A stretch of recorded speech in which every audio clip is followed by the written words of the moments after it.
जी हामिद मीर साहब, एक 3.5 साल अब उनके प्राइम मिनिस्टर की बतौर उम्र है और मौलाना डीजल वो कहते रहे, उन्होंने आज तक कोई मौलाना डीजल यानी डीजल के हवाले से कोई केस भी दाखिल नहीं किया, कोई FIA के जरिए से, कोई नैब के रेफरेंस के जरिए से, लेकिन आज भी मौलाना डीजल ही मौलाना फजलुर रहमान है उनकी नजर में।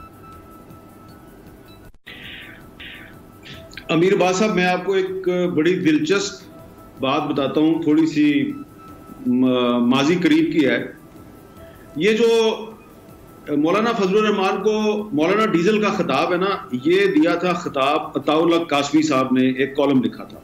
अच्छा, कॉलम उन्होंने ये लिखा था जब नवाज शरीफ साहब की दूसरी हुकूमत आई थी 1997-98 में। तो उस जमाने में मौलाना फजलुर रहमान साहब जो हैं वो उनकी हुकूमत के मुखालिफ थे, तो उन्होंने मौलाना डीजल उनको लिख दिया था। अच्छा, अब जब 2002 में परवेज मुशर्रफ साहब के दौर में इलेक्शन हुआ और इमरान खान साहब जो है वो अपनी पार्टी के वाहिद MNA बनकर असम्बली में आ गए, तो जब प्राइम मिनिस्टर का इलेक्शन हुआ तो प्राइम मिनिस्टर के इलेक्शन में 3 उम्मीदवार थे। एक थे जनाब मीर जफरुल्लाह खान जमाली साहब, दूसरे थे शाह महमूद कुरैशी साहब, वो पीपल्स पार्टी के उम्मीदवार थे, और तीसरे थे जनाब मौलाना फजलुर रहमान साहब। तो मुस्लिम लीग नून ने और MMA ने और इमरान खान साहब ने और एजाजुल हक साहब ने, इन सब ने वोट डाल दिया मौलाना फजलुर रहमान को। तो नहीं, सॉरी, एजाजुल हक साहब नहीं थे उसमें, इमरान खान साहब ने मौलाना फजलुर रहमान को वोट डाल दिया। जब इन्होंने वोट डाल दिया तो उसके बाद बड़ा लोगों ने पूछना शुरू किया, भाई इमरान खान ने मौलाना फजलुर रहमान को क्यों वोट डाल दिया।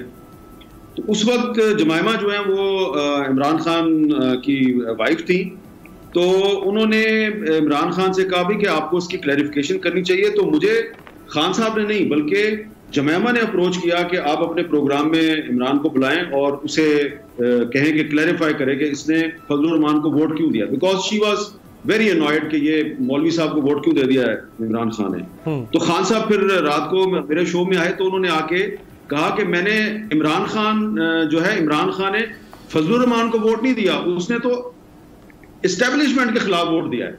यानी कि मौलाना फजलुर रहमान उस वक्त MMA जिसको कहा जा रहा था मुल्ला मिलिट्री अलायंस, वो उसमें शामिल थे और इमरान खान साहब कह रहे थे कि ये एंटी एस्टेब्लिशमेंट है, इसलिए मैंने उसको वोट दिया। ये बात मैंने आपको इसलिए बताई है कि जब इमरान खान ने वजीर आजम का वोट दिया था मौलाना फजलुर रहमान को, तो उस वक्त भी मौलाना फजलुर रहमान को मौलाना डीजल कहा जाता था, लेकिन उस वक्त इमरान खान साहब ने ये चीज इग्नोर कर दी।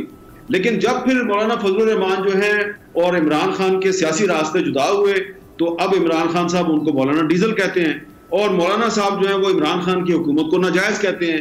नाजायज का मतलब ये है कि वो समझते हैं कि जनाब ये हुकूमत जो है ये धांधली की पैदावार है। तो बेहतर यही होगा, साहब अगर वो मौलाना डीजल कहेंगे तो आगे वो किसी खैर की तवक्को करेंगे जवाब में। फिर देखिए ना, ये पाकिस्तान में पावर पॉलिटिक्स हो रही है, पाकिस्तान में कोई असूल की सियासत तो हो नहीं रही। अब जो आपने जो सवालात किए हैं सारे, बिल्कुल आपके सवालात जो हैं वो बिल्कुल दुरुस्त हैं, लेकिन आप हो गए, मैं हो गया, बहुत से और लोग हो गए, हम इन सब मामलात को देखते हैं, मैं अंग्रेजी का लफ्ज इस्तेमाल करूंगा, बुकिश अप्रोच से। यानी कि हम इसको देखते हैं एक किताबी अंदाज में कि किताबों में जो इखलाकियात के असूल लिखे हुए हैं हम इनको उस तरीके से देखते हैं, जबकि सूरत हाल वैसी नहीं है। ये पाकिस्तान में कोई असूलों की सियासत नहीं हो रही। मैं आपको अपनी मिसाल दे देता हूं कि आज जो गालियां PTI का मीडिया सेल मुझे देता है, एग्जैक्टली यही गालियां जब नवाज शरीफ साहब वजीर आजम थे तो नून लीग का मीडिया सेल जो प्राइम मिनिस्टर हाउस से चलता था, तो उस वक्त भी एग्जैक्टली यही गालियां मुझे दी जाती थी। और इत्तेफाक की बात यह है कि PTI वाले जो है इन्होंने कोई नई रिसर्च भी नहीं की है।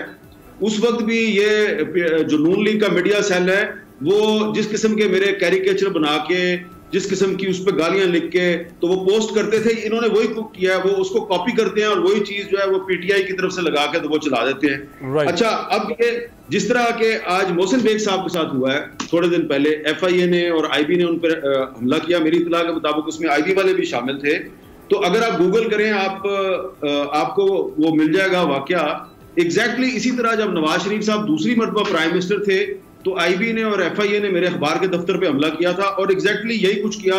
और उस वक्त हमारी भी उनके साथ लड़ाई हुई थी, क्योंकि रात के 12 बजे आप हमारे दफ्तर पे हमला कर रहे हैं और अखबार की कॉपियां छाप के बाहर जा रही हैं, आपने वो बंडल जो है वो लेके भागने की कोशिश की, तो हमने उनका पीछा किया, हमारी भी लड़ाई हुई। तो ये जो है ना, ये कुछ कोई चीज नई नहीं कर रहे इमरान खान साहब, कोई नया पाकिस्तान नहीं बना रहे। यही सवाल जो आपने, जो बाकी सी को मैं सवाल की सूरत में एक ब्रेक पे और ब्रेक से वापसी पे जनरल साहब के सामने रखूंगा कि ये सब कुछ होता रहा है माजी में। नून लीग, पीपल्स पार्टी या जितने माजी में सक्सेसिव रिजीम्स आए वो कोई बहुत अच्छे नहीं थे इस मामले में, वो शायद इससे भी बुरे होंगे। लेकिन इमरान खान साहब के दौर में जब वो रियासत मदीना के स्टैंडर्ड्स, मॉरल वैल्यूज लाने की बात करते हैं, तो उनके दौर में अगर माजी की वो पुरानी गलीज रविश, अभी गलीज का लफ्ज़ भी खुद ये इस्तेमाल कर रहे हैं, अगर वो जारी रहेंगी तो फिर सवाल उठेगा कि फ़र्क कहाँ पे है। ब्रेक के बाद जनरल साहब, ब्रेक से पहले जो मीर साहब फरमा रहे थे, इमरान खान साहब से अगेन कुछ भी ऐसा इस दौर में अगर होगा तो लोग ज़्यादा मॉरल स्टैंडर्ड्स का सवाल उठाएंगे, लोग ज़्यादा सख्त तरीके से परखेंगे इमरान खान साहब को। मियां साहब के या पीपल्स पार्टी के दौर में शायद लोगों के पैमाने इतने सख्त नहीं थे, आज पैमाने बहुत सख्त हैं।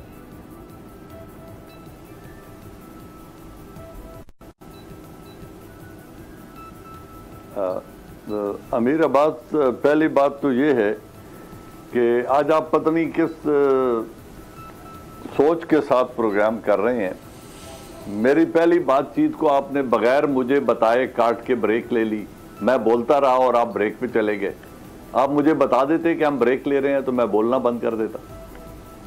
दूसरी बात यह है कि जो मैं और हामिद मीर बात कर रहे हैं वो एक ही बात कर रहे हैं। मैंने आपको 10 हवाले दिए पुराने सियासतदानों के, मैंने आपको टेलीविज़न की बात की, टेलीविज़न ड्रामों में बात की कि कहाँ ज़बानें और अखलाक कितना जवाल पजीर है और जो अल्फाज का चुनाव किया जा रहा है ओवरऑल मॉरल डीजेनरेशन की तरफ पॉइंट करता है।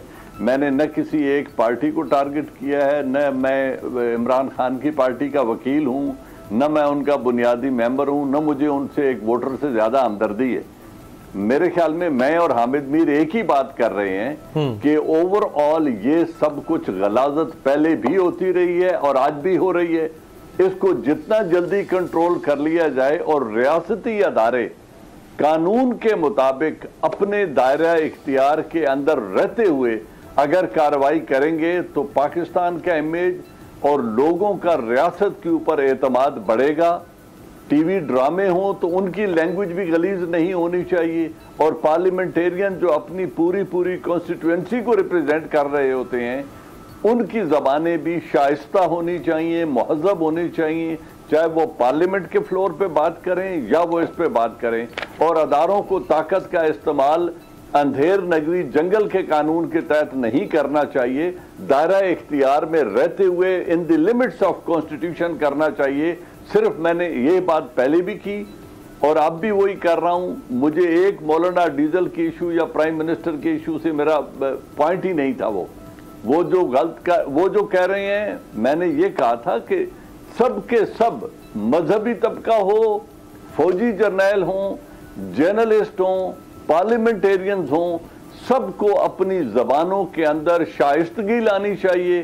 किसी की जाती जिंदगी पर और लोगों के किरदार कुशी नहीं करनी चाहिए, उन पर कीचड़ नहीं उछालना चाहिए, तनकीद उसूलों पे मबनी हो और लॉजिकल बात करनी चाहिए। मेरा सिर्फ पॉइंट इतना है, बिल्कुल सही, जो भी बात करे, जिस तबके से हो, जिस इंस्टीट्यूशन से हो, अच्छा, मैं आपके सामने जनरल साहब सवाल, उनका शऊर और पुख्तगी, मुराद सईद साहब का मेयार ये होना चाहिए। सब्सक्राइब करें और बेल दबाएं ताकि कोई खबर रह न जाए।